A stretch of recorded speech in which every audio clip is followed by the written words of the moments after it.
Alright, what is poppin', people? We're back. After, I took a few days off from recording. Once we got to the new year. I needed to enter this year well rested because this is the year that we're gonna make that huge push. Yo, as I've said, we're going places with this channel. I remind you? The goals video? Everything said there still applies. But the other reason that I did postpone making video also, what happened to my dimensions? Hello? I don't know why it will do this randomly, but it just messes up the size of my, what's it called, the window? And just messes it up. Anyhow, I was postponing this video because we had tier shifts come out at, the beginning of the year, and I was gonna, make a video then. But then I was informed we were going to do a council vote, so I'm like, okay, I can wait till we're going to do that. Then I was informed we are going to do a public suspect test. So I've been waiting for all of these things to happen so I can just do one nice big video, kind of looking at general meta happenings in NU right at the start of 2021. As always, if you do enjoy the video, leave a like, and if you enjoy the general content of the channel, please leave the subscription. Helps me a lot, and hey, helps us get these goals that we want to meet. Anyhow, we're gonna go chronologically, of course. We're gonna start off with tier shifts. Now, these are pretty massive for NU, I would say. Milotic leaving is very, very impactful. It was probably the most the most splashable water type in the tier. One of the best pivots is we have as well. You'd see a lot of those like heavy-duty boot sets with Scald, Flip Turn, Toxic, Recover. It was just really easy to fit on any kind of team. Even against something like Sigilyph, which is a mod that I made a post about recently, if you keep up with the NP threads. Even against a mod like that, which is incredibly, just insanely powerful at invalidating a lot of defensive Pokemon, Milotic was one of the few that could at least avoid being entirely invalidated, because as Sigilyph comes in, you can pivot out with Flip Turn, and keep momentum up against your team and prevent the Sigilyph user from being able to, start running Rough Shot all over you with, Life Orb sets, Calm Mind sets, or what have you. And losing it sucks. It was also just a really good, check to a lot of the common breakers. You could check Golurk decently enough with it, because it was really easy to EV to outspeed. And Poltergeist, I don't believe 2-hit KO'd you. I think it was doing just a little under 50. You could also, EV pretty easily for Adamant Pangoro. And while you're not, some great answer to that, you can at least, outspeed it, threaten with Scald Burns. The main point here, right, is Milotic was a really good soft check to a lot of things. And so losing it is going to make a lot of other water types have to pick up the slack, so you'll probably see more Vaporeon now, I imagine. Gastrodon obviously continues to exist in the tier and be good. Mantine as well. We still have options. We're not strapped at all for good water types, but Milotic leaving's huge. I do think, though, this takes Vaporeon from being unviable to, maybe not unviable, but not great, to being pretty solid again. And we also lost Noivern to RU. Now, I've seen some people say that Noivern wasn't very good, and people just put it on teams because it was fast. I don't know if there's a statement, outside of someone saying that Sigilyph is horrible, pretty much, a few days ago. I don't know if there's another sentiment in the tier that I disagree with more. I think it's an incredibly short-sighted take.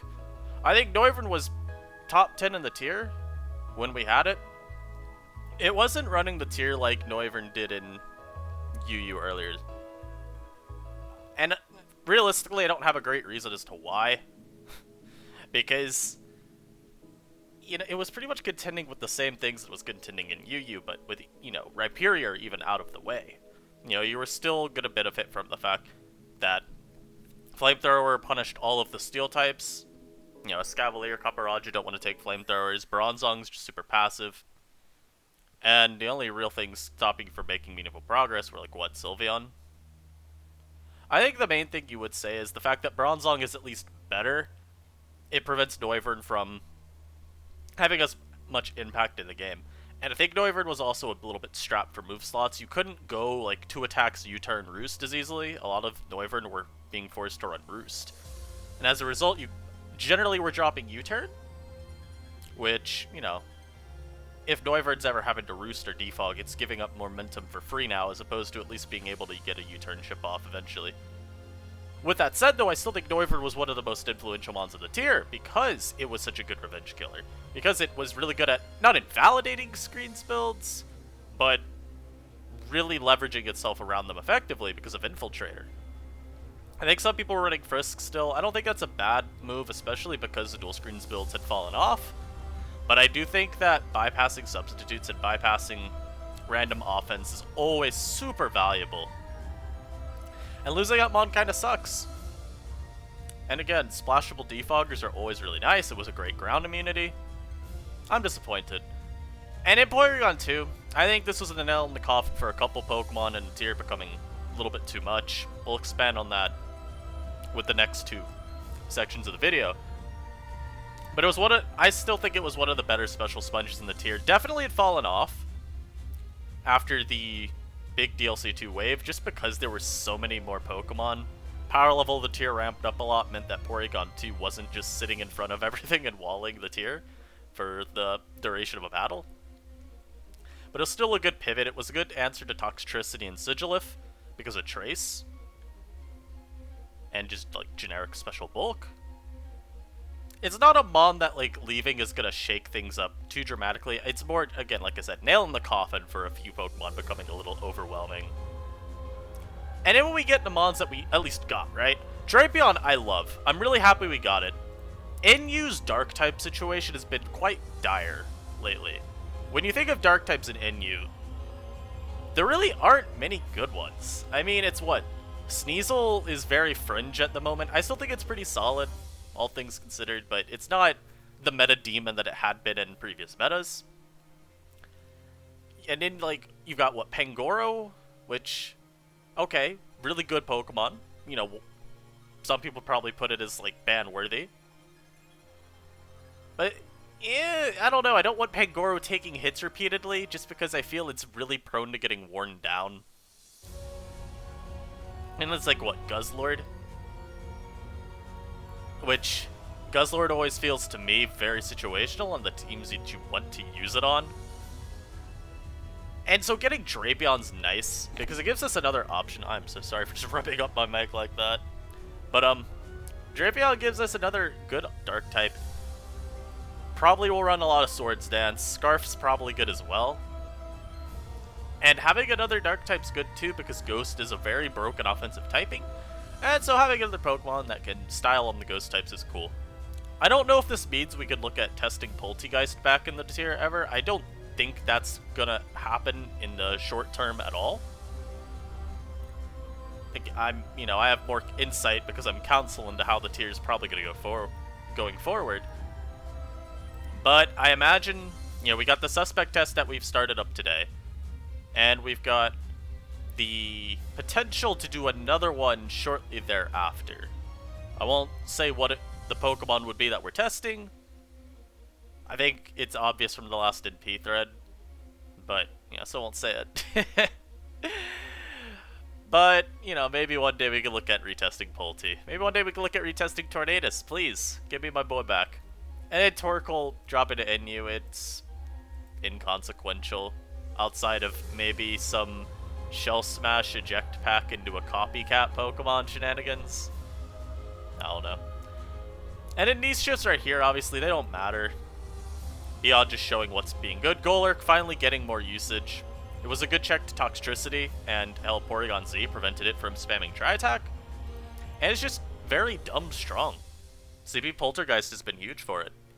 Sigilyph, again, reflective of the meta stabilizing more. Threats that were down in PU that should have been NU, finally getting back up to NU. And Vileplume, rising as one of the best fighting resists in the tier, also a good fairy check. And whereas Vileplume, and let me rephrase that, whereas a lot of the other fighting resists can't punish Mienshao at all for U-turning, because Helmet, doesn't matter when you got your generator, the threat of Effect Spore always exists with Vileplume. And it's a good way to try to cripple Manchow. If you can get that crucial sleep or paralysis, it's out of commission for much of the game now. And so, next segment we got going on, bans. So we had a council vote on both Toxtricity and Porygon-Z, and both of them ended up getting banned. And I believe Toxtricity was very convincingly banned. I think it was like 9-1 or 8-1. And Porygon-Z was more contentious, but still ended up getting banned. Now, Toxtricity's been trending in the ban direction, I think, for a while now. With the loss of Rhyperior, which is already a pretty shaky answer, there were very, very few solid defensive countermeasures. Its Volt Switch was super strong, so it's pivoting around really threateningly. But also, just not Stab Boom Burst, but Punk Rock boosted Boom Burst was pressuring even the hell out of Steel types. And you round that out with Stab Overdrive, which, really punishes Steel types. And then even the potential for running Snarl, just to hit, like, the few, still reasonably good defensive answers like Golurk, Palisand, which otherwise countered Toxtricity. You had a Mon that really just didn't have meaningful defensive counterplay. And the loss of Porygon 2, this is really going to come into play now for, I think, the next 3 Pokemon we're talking about. That's another good answer, because Porygon 2 could trace Punk Rock, and if you don't know what Punk Rock does aside from boosting sound moves, you also take half damage from them. So Porygon 2 was, a good switch into Boom Burst. You weren't taking much damage, and you could recover off any health loss very easily. But with that going, it was just another check gone, just like when Rhyperior and Umbreon left. And at this point, we were like, you know what? Maybe this Mon's just a little bit too much for the tier. It's a Pokemon that I could look at us re-exploring the ban on down the road, depending on how meta shifts go. But for now, I think it's best that we do get rid of it. And then Porygon-Z's here, and I think I'm the right person to give some insight here, because I've been, along good friend eternally, been one of the people saying, no, Porygon-Z is broken, please, goodbye. As a lot of people seemed kind of confused by it being on the slate to get nuked as opposed to something like Beware or Pangoro, for instance. And so here's my take on Porygon-Z. People argue the following two against it. One, it's frail and has very poor just defensive utility in general, meaning it's hard to get in safely. And two, it's got not the best speed. To the former, I say NU has plenty of very, very solid pivots. Even with the loss of Milotic, Porygon-Z was not struggling to find opportunities to switch in. It's sort of like Urshifu and OU, in which it's not got the best speed ever, and it's not got a great ability to switch in. But the speed is still threatening enough to where you're not getting outsped by everything. Your matchup isn't just like porous against more offensive builds.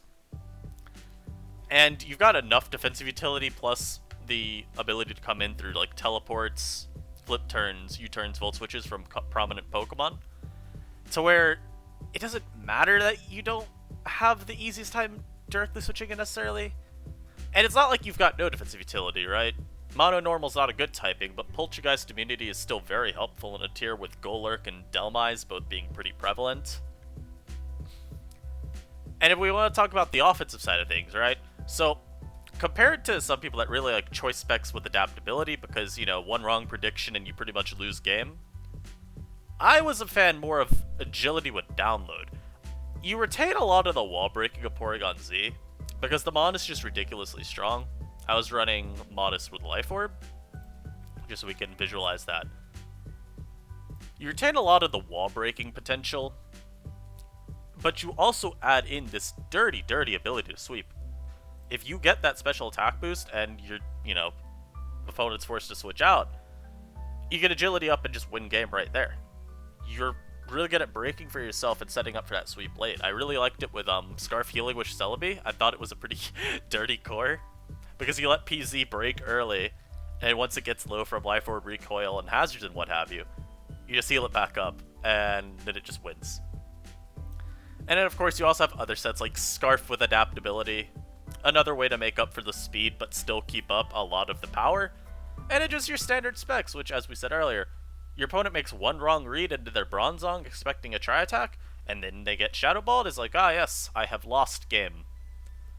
It's essentially just, again, NU being overloaded with offensive threats, and there being, frankly, a plethora of options to choose from.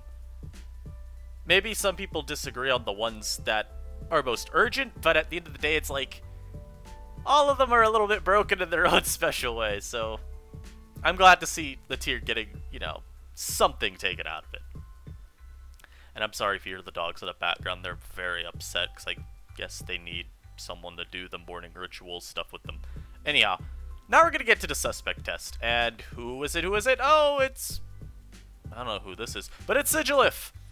Now, here's whatever stuff it says here. Again, another great example of Porygon-Z having lots of effect on broken Pokemon becoming more broken. So, Sigilyph is a very interesting Pokemon, and we've talked about this before with other Pokemon that benefited just insanely much from generational shifts. But a huge thing for Sigilyph this gen has been the fact that Pursuit is no longer in the game. One of the best ways to deal with Sigil in Gen 7 NU was to bring in something like Sneasel or an Aerodactyl on it, on, you know, a non-attacking move, or in Aerodactyl's case, like Air Slash, because, you know, resistant to it. You did put Sigilyph in this really awkward position of, okay, do I stay in or do I switch out? And it was also a very good way of, you know, you could aggro play against it too, to just prevent it from ever getting this free turn to break. But it's a very good way of limiting its wall breaking effectiveness.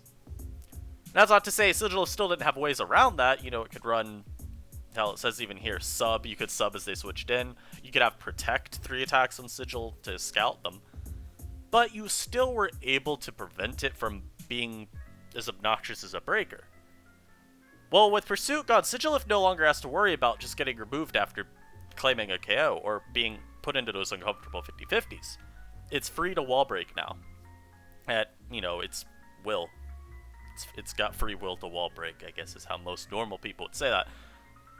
Furthermore, right, so when we're looking at specific Sigilyph sets, what are the problematic ones? Well, I think the first one that should come to mind is Calm Mind with 2 attacks and Roost. Magic Guard gives Sigilyph too much leverage in these games. It lets you just switch into so many Pokemon, like, you know, Gastrodon, Milotic when it was in the tier.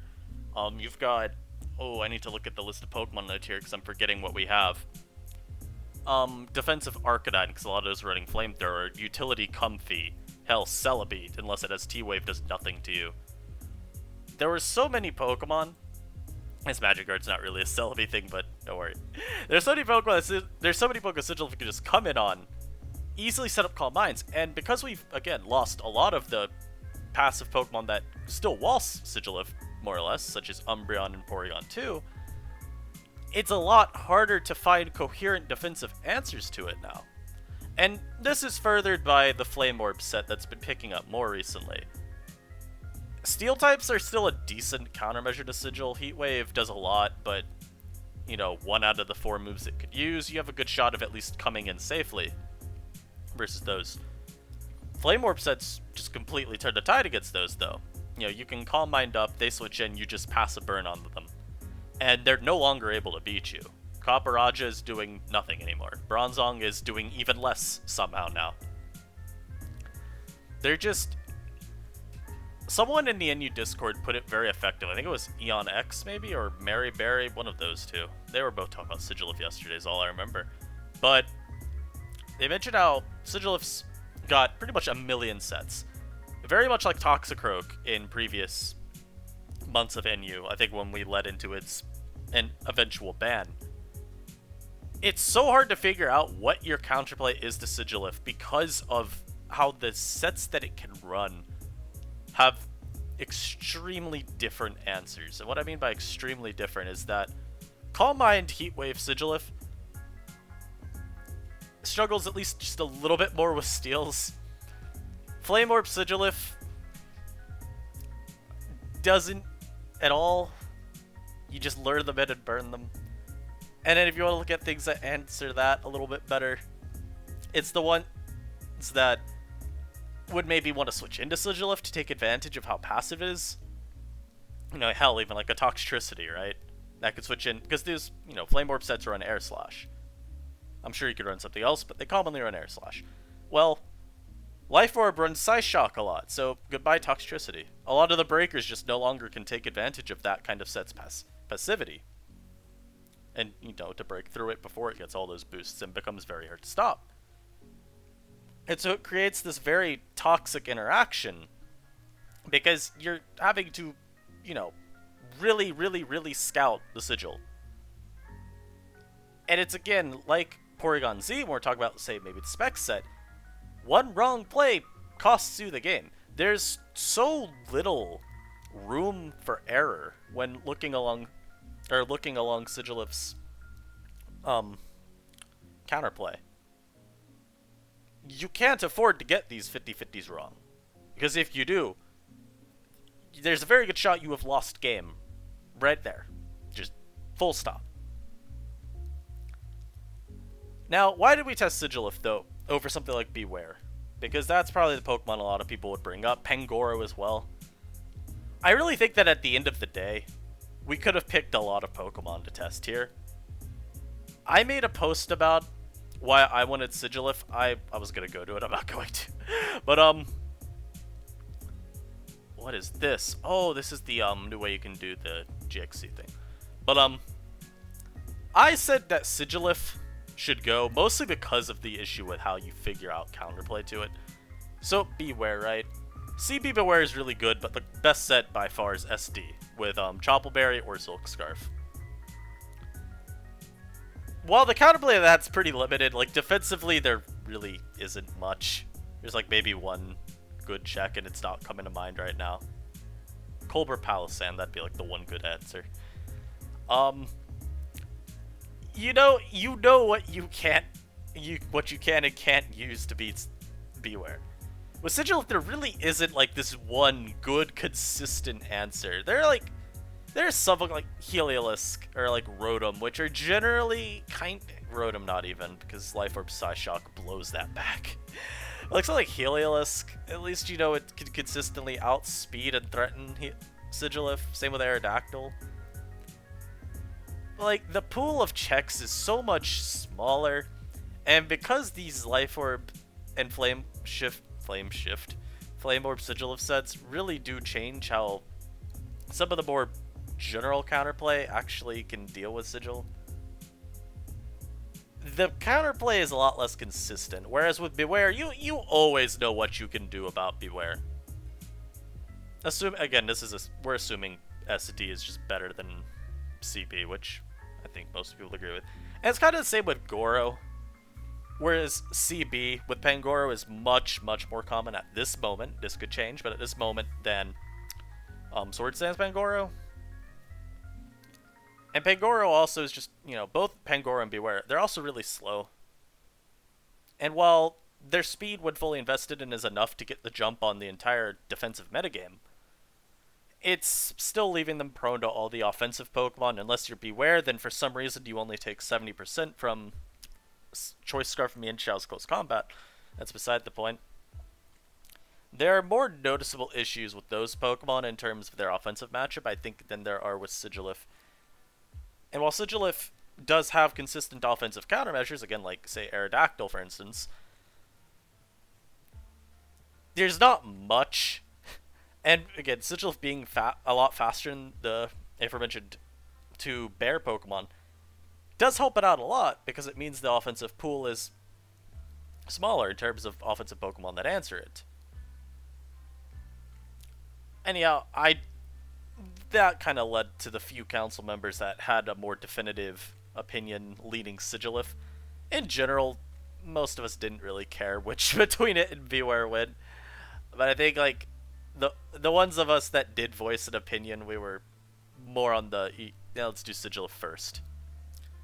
Anyhow, that's pretty much it for NU in terms of how the meta's going. We've got, NU Snake as well this week. The finals of that, so that's interesting. Contrary to popular belief, no, the finals are indeed this week. They were not last week. I believe tier shifts are in play for that as well. Let's check. Are tier shifts in play for NU Snake Draft Finals? Let's see. Da da da da da da da da da da. Yeah, like, no, you did not. I'm sorry. You have. In UPL, that was earlier this year. I don't know what you're doing. Okay, yeah, so tier shifts are in effect, so we can see some of the meta development that'll be resulting from the drops and the bans of Toxtricity and PZ. So that'll be interesting. I hope you guys enjoyed this video.